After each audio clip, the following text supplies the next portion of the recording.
La situation des femmes victimes de violences sexuelles dans l'Est de la République démocratique du Congo, RDC, est alarmante. Selon un rapport de Médecins sans frontières, MSF, publié en septembre 2024, les équipes de MSF ont pris en charge 25 166 victimes de violences sexuelles en 2023, soit plus de 2 victimes par heure. Cette augmentation significative par rapport aux années précédentes souligne l'urgence de la situation. Les femmes déplacées, en particulier celles vivant dans les camps autour de Goma, sont particulièrement vulnérables. Une enquête menée par MSF en avril 2024 a révélé que parmi les jeunes femmes adultes de 20 à 44 ans, plus d'1 sur 10 avait été violée au cours des 5 mois précédents. Les facteurs contribuant à cette situation incluent la prolifération de groupes armés, des conditions de vie précaires dans les camps de déplacés, l'insalubrité, le manque d'éclairage et l'absence de services de base tels que l'eau potable et les installations sanitaires. Ces conditions exposent les femmes à un risque accru de violences sexuelles, notamment lors de la collecte de bois ou de nourriture en dehors des camps. Des organisations locales et internationales, telles que la Synergie des femmes pour les victimes de violences sexuelles, SFVS, fondée par Justine Mazika Biamba, œuvrent pour fournir une assistance médicale, psychologique et juridique aux survivantes. La SFVS recueille également des témoignages pour constituer des dossiers en vue de poursuites judiciaires contre les auteurs de ces violences. Des centres tels que l'hôpital Panzi, dirigé par le docteur Denis Mukwege, offrent des soins médicaux spécialisés aux victimes de violences sexuelles. Le docteur Mukwege, lauréat du prix Nobel de la paix en 2018, est reconnu pour son engagement en faveur des droits des femmes et la lutte contre les violences sexuelles en temps de guerre. Malgré ces efforts, des défis majeurs subsistent, notamment le manque de ressources, l'insécurité persistante et l'impunité des auteurs de violences. Il est impératif de renforcer la mobilisation de l'ensemble des acteurs, tant nationaux qu'internationaux, pour améliorer la prise en charge des femmes victimes de violences sexuelles et mettre en place des mesures de prévention efficaces. Je vois que vous souhaitez des informations encore plus détaillées concernant la situation des femmes victimes de violences sexuelles dans l'Est de la RDC. Voici un complément approfondi. Le contexte de ces violences sexuelles dans l'Est de la République démocratique du Congo, RDC, est intrinsèquement lié à un conflit qui dure depuis plus de 20 ans. La guerre en RDC a donné lieu à de multiples déplacements massifs de population et à la présence de nombreux groupes armés, certains étrangers, d'autres nationaux. La violence envers les femmes dans cette région a atteint des niveaux dramatiques, avec des conséquences dévastatrices à la fois physiques et psychologiques pour les victimes. La guerre dans l'Est de la RDC se distingue par sa brutalité et la tactique systématique utilisée par les groupes armés qui emploient les violences sexuelles comme arme de guerre. Les viols sont fréquemment utilisés pour humilier les communautés, semer la terreur et forcer les populations à fuir leur foyer.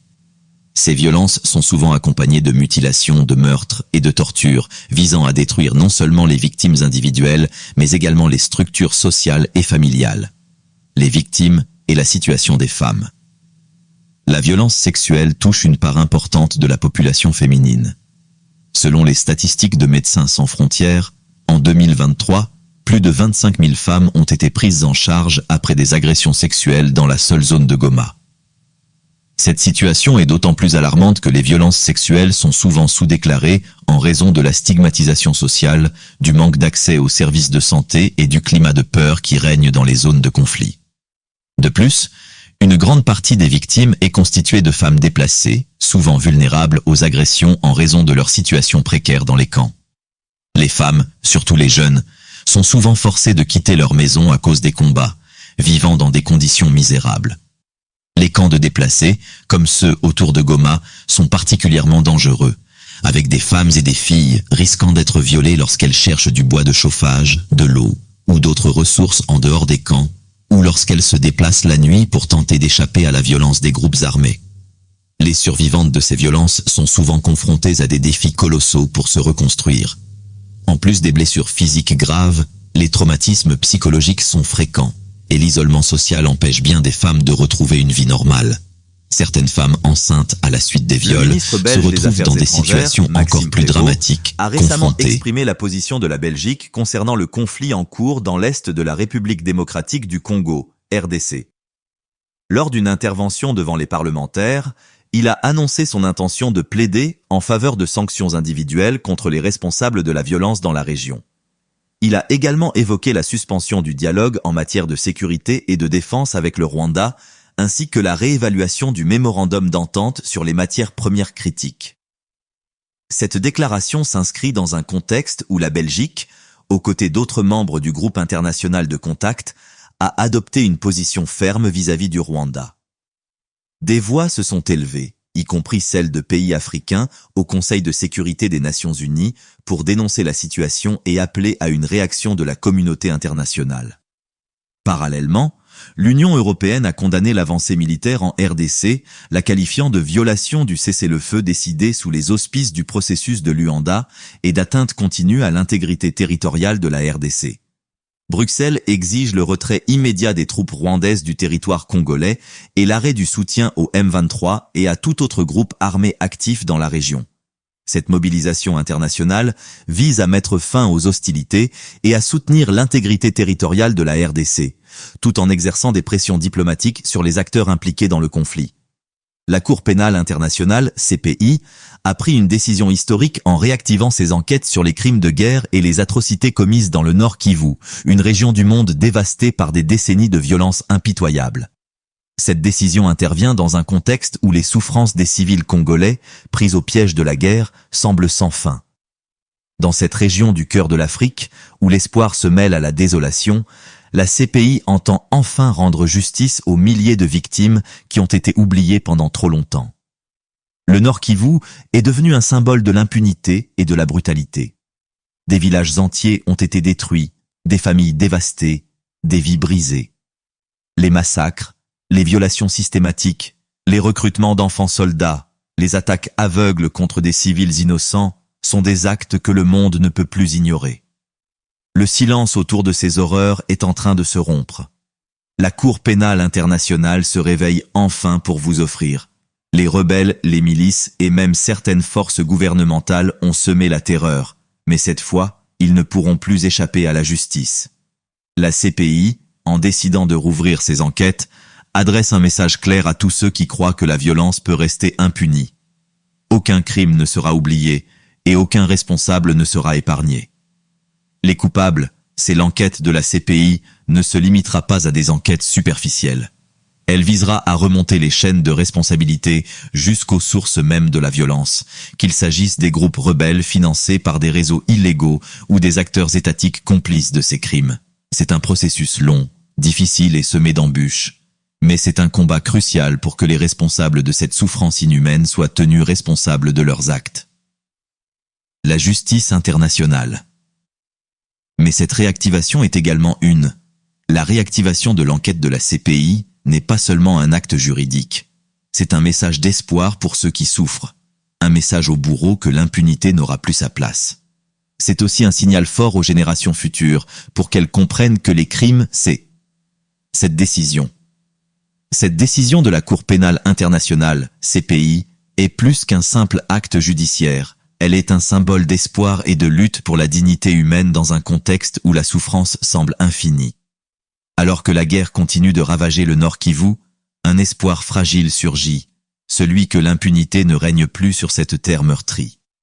Les crimes commis dans cette région ne sont plus des ombres oubliées dans les annales de les témoignages des victimes, ceux qui ont survécu à des massacres, à des violations collectives, à des tortures inimaginables, sont des crises de douleur que le monde ne peut plus ignorer.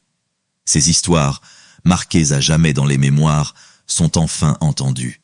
C'est à travers ces voix brisées que l'on se rappelle que la justice n'est pas simplement une question de loi, mais une question de respect des droits humains, d'humanité.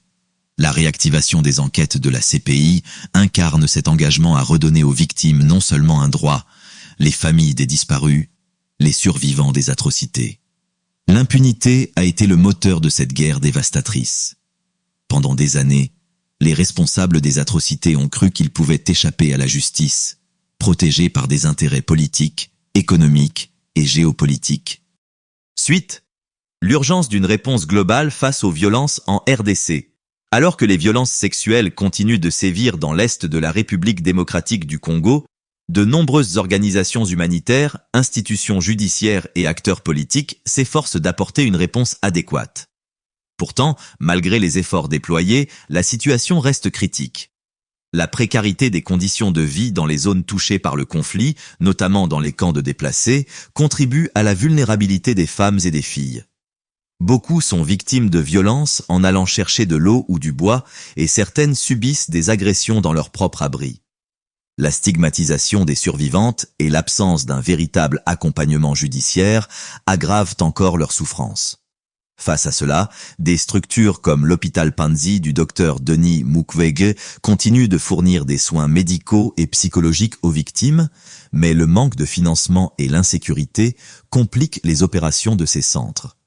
Des organisations locales, comme la Synergie des femmes pour les victimes de violences sexuelles, SFVS, militent pour un meilleur accompagnement et l'accès à la justice pour les survivantes, mais elles se heurtent aux lenteurs judiciaires et à l'impunité généralisée. Les principaux défis à surmonter sont donc multiples. La sécurisation des zones de conflit. Tant que des groupes armés continueront d'opérer en toute impunité, les violences persisteront. Le renforcement des services de prise en charge. Hôpitaux, centres d'écoute et unités de soutien psychologique doivent être renforcés pour répondre aux besoins croissants des victimes. Une justice plus efficace. Les tribunaux locaux et internationaux doivent coopérer pour mettre fin à l'impunité des criminels. Un appui financier et politique de la communauté internationale. Une assistance renforcée est nécessaire pour développer des infrastructures et garantir une aide durable aux populations touchées. Malgré l'ampleur de la crise, des avancées existent. Des procès ont été ouverts contre certains criminels de guerre et la pression internationale pousse les gouvernements impliqués à agir. Toutefois, sans une mobilisation plus large et durable, ces efforts risquent de rester insuffisants. Résumé long et approfondi. La situation des femmes victimes de violences sexuelles dans l'Est de la RDC demeure l'une des crises humanitaires les plus graves au monde. Depuis plus de 2 décennies, des groupes armés utilisent le viol comme une arme de guerre, semant la terreur parmi les populations civiles. Les causes principales de cette crise incluent la présence de groupes armés, M23, ADF, FDLR, Maï Maï, etc., qui s'affrontent pour le contrôle des ressources minières et stratégiques. L'absence d'un État fort capable de protéger les populations et d'imposer la justice. La pauvreté extrême et le déplacement de millions de personnes, rendant les femmes particulièrement vulnérables. Conséquences pour les victimes. Traumatismes physiques et psychologiques. Les femmes victimes de viols souffrent souvent de graves séquelles, incluant des blessures, des infections et des troubles post-traumatiques. Exclusion sociale. Beaucoup sont rejetés par leur communauté, ce qui les pousse à vivre dans l'isolement et la précarité. Difficulté d'accès aux soins. Les structures médicales manquent de moyens pour prendre en charge le nombre croissant de survivantes. Impunité des agresseurs. La majorité des criminels responsables de ces violences ne sont jamais poursuivis. Les efforts pour lutter contre ces violences incluent l'action de centres comme l'hôpital Panzi, qui soigne les victimes et milite pour la justice. L'intervention d'ONG locales et internationales qui offrent un soutien juridique et psychologique. Des campagnes de sensibilisation pour briser le silence autour de ces violences. La mise en place de tribunaux spécialisés et la coopération avec la Cour pénale internationale pour juger les auteurs de crimes de guerre. Les défis à relever sont encore nombreux. Sécuriser les zones de conflit. Sans une véritable stabilisation militaire et politique, les violences continueront. Apporter un soutien durable aux victimes. L'aide ne doit pas être ponctuelle mais intégrée dans des programmes de réhabilitation et de réinsertion. Sanctionner les coupables. Tant que les criminels ne seront pas jugés, l'impunité encouragera de nouvelles exactions. Favoriser une paix durable en RDC. Il est essentiel d'impliquer les femmes dans les processus de paix et de reconstruction. Conclusion, la situation des femmes victimes de violences sexuelles dans l'Est de la RDC est une tragédie qui nécessite une réponse urgente et globale. Malgré les efforts d'acteurs engagés, les défis restent immenses. Seule une action coordonnée entre l'État congolais, la communauté internationale et la société civile permettra de mettre un terme à ces violences. Situation actuelle des violences sexuelles dans l'Est de la RDC 1. Contexte général, un conflit interminable. Depuis plus de 30 ans, l'Est de la République démocratique du Congo, RDC, est le théâtre d'un conflit marqué par des affrontements entre groupes armés, des massacres de civils et une utilisation massive des violences sexuelles comme arme de guerre. Les provinces du Nord Kivu, Sud Kivu et Ituri sont les plus touchées par ces exactions, où l'État congolais peine à rétablir la sécurité. Les principaux facteurs expliquant la persistance des violences sont la présence de plus de 120 groupes armés actifs qui se disputent le contrôle des ressources naturelles, or, coltan, diamants, etc. L'absence d'un État fort et fonctionnel dans ces régions, où l'armée nationale, FARDC et la police sont mal équipées et sous-financées. Le déplacement massif des populations, selon l'ONU, plus de 6,9 millions de personnes sont déplacées internes en RDC, vivant dans des conditions précaires et exposées aux violences. L'implication de puissances étrangères, le Rwanda et l'Ouganda sont souvent accusés de soutenir certains groupes armés, comme le M23. 2. L'utilisation des violences sexuelles comme arme de guerre. Les groupes armés utilisent le viol comme une stratégie militaire pour terroriser les populations civiles et s'assurer du contrôle des villages. Détruire le tissu social en brisant les familles et en excluant les femmes victimes. Forcer la soumission des communautés locales en les humiliant et en imposant leur domination. Les violences sexuelles prennent plusieurs formes. Viols collectifs perpétrés lors des attaques de villages. Esclavage sexuel, des femmes et des filles sont kidnappées et réduites en esclavage dans les camps des groupes armés. Exploitation sexuelle dans les camps de déplacés, des militaires, des miliciens et même des travailleurs humanitaires sont accusés d'abus contre des femmes vulnérables. Grossesse forcée et mutilation. Certaines victimes sont violées dans des conditions atroces, subissant des blessures irréversibles. 3. Les conséquences catastrophiques pour les victimes. Les violences sexuelles laissent des séquelles physiques, psychologiques et sociales irréparables. Conséquences médicales. Infections sexuellement transmissibles, VIH, sida, syphilis, hépatite B, etc. Grossesse non désirée qui plonge les survivantes dans la détresse. Fistules obstétricales, entraînant des douleurs et des incontinences sévères. Traumatisme physique grave nécessitant des chirurgies reconstructrices. Conséquences psychologiques. Dépression, anxiété et troubles post-traumatiques. Peur permanente et isolement face à la stigmatisation de la communauté. Suicide lié au rejet social et à l'incapacité de se reconstruire. Conséquences sociales et économiques. Stigmatisation et exclusion des survivantes par leur propre famille. Difficulté d'accès à l'éducation pour les jeunes filles violées. Précarité économique, sans emploi, sans soutien, les survivantes sombrent dans la misère. 4. L'impunité des auteurs, une justice quasi inexistante. L'une des grandes failles dans la lutte contre ces violences est l'absence de justice. Les principaux obstacles sont le manque de moyens des tribunaux. La justice congolaise est corrompue et inefficace. Peu de cas aboutissent à une condamnation. La protection des criminels. Certains auteurs de violences sexuelles sont des militaires et des hauts responsables qui bénéficient d'une totale impunité. La peur des représailles. De nombreuses victimes et témoins refusent de témoigner par crainte de représailles. Le coût des procédures judiciaires. Pour engager une plainte, il faut payer des frais souvent inaccessibles aux victimes. 5. Les efforts de lutte et les solutions envisagées. Malgré ces défis, plusieurs initiatives existent pour protéger et aider les victimes. A. Structure de soins pour les survivantes. L'hôpital Panzi, dirigé par le Dr Denis Mukwege, prix Nobel de la paix, est une référence dans la prise en charge des survivantes. L'hôpital offre des soins chirurgicaux, un soutien psychologique et une aide juridique. Médecins sans frontières, MSF, apporte une assistance médicale d'urgence dans les zones de conflit. Des centres d'accueil spécialisés ont été mis en place, mais restent insuffisants face à l'ampleur du problème. B. Initiative judiciaire. Des tribunaux spéciaux ont été créés pour juger les crimes de guerre liés aux violences sexuelles. La Cour pénale internationale, CPI, enquête sur plusieurs crimes commis en RDC, mais les procédures restent longues et peu nombreuses. Des condamnations symboliques ont eu lieu, mais elles restent très rares par rapport au nombre de cas. C. Actions de sensibilisation et réhabilitation.